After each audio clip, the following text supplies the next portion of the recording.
Chair.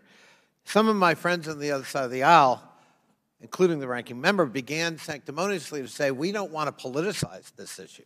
Too important. Well, we didn't politicize the fact that the global health and security and biodefense desk at the National Security Council was dismantled by this administration 2 years ago. We didn't politicize the funding of health, public health in the United States in budget after budget that in fact made critical cuts, which we restored. We aren't the ones that called the alarm being raised about this pandemic as fake news. That came out of the President of the United States' mouth. And no gaslighting is going to hide that. And politicization.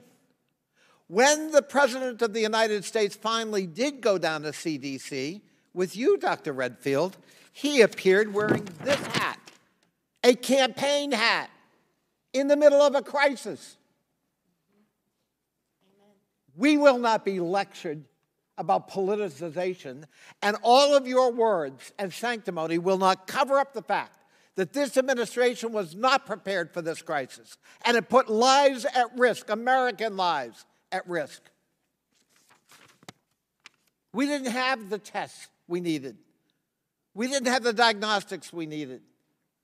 The President made patently false assertions, which Dr. Fauci correctly corrected, about the development of the virus. In fact, he was more concerned about what was happening on the stock market than he seemed to be concerned about American public health.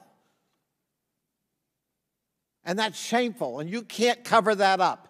And we will not be silent, nor will we be intimidated by charges of politicization in pointing it out, because lives are at stake.